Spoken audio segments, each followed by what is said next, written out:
Bonjour, je suis Stéphane Alix, journaliste depuis 35 ans. D'abord reporter de guerre, journaliste d'investigation, et puis après la mort de mon frère en 2001, j'ai commencé à m'intéresser à des sujets bizarres, comme la conscience, la vie après la mort, toujours avec la même exigence journalistique.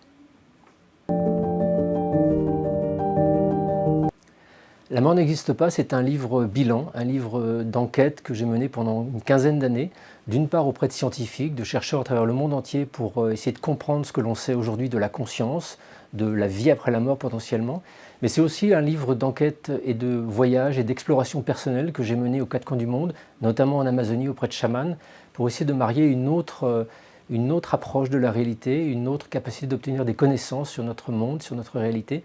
Donc c'est à la fois un livre d'enquête et un livre spirituel. Aujourd'hui, j'ai l'intime conviction que la mort est une forme d'illusion, non pas parce que j'aurais fait une retraite spirituelle coupée du monde, mais parce que j'ai mené une enquête journalistique. Je pense qu'aujourd'hui, les données qui permettent d'affirmer que nous sommes constitués d'une part spirituelle et que cette part spirituelle ne s'efface pas et ne disparaît pas au moment de la mort, peut être basée sur un vrai raisonnement scientifique.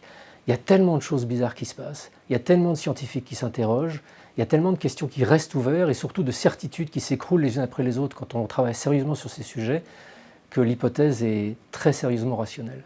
Quand on se penche sérieusement sur ces sujets, tous ces sujets un peu extraordinaires comme les expériences de mort imminente par exemple, je pense qu'aujourd'hui on dispose de preuves suffisamment solides pour être convaincu que quelque chose survient à notre mort.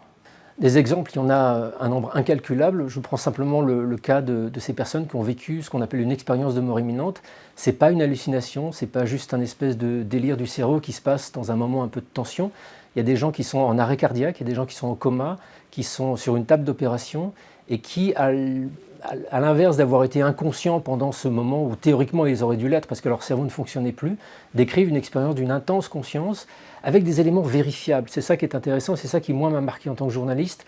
Quand quelqu'un sur une table d'opération en arrêt cardiaque est capable de vous dire ce qui s'est passé dans la pièce d'à côté et que tout ce qu'il raconte c'est vraiment ce qui s'est passé, ça interroge et c'est irrationnel de se dire non, tout ça n'existe pas, c'est juste des hallucinations. Ça n'en est pas. Mais pour ça, il faut aller interroger les témoins et entendre vraiment ce qu'ils ont à raconter et le vérifier. La mort fait peur, la mort fait terriblement peur et paradoxalement, on ne veut pas en parler, on n'y pense pas, on remet ça à plus tard jusqu'à ce qu'on perde un proche, un parent, un enfant. Et là, on est démuni parce qu'on n'a jamais... On ne s'est jamais intéressé à la question, on n'a jamais lu un livre, on n'a jamais essayé de comprendre ce qui se passe vraiment, ce que la science peut nous en dire.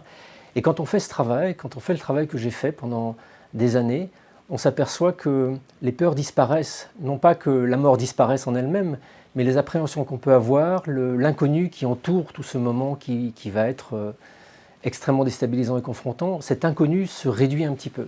Et plus on connaît quelque chose, plus on devient familier d'un sujet, moins il a de prise sur nous émotionnellement.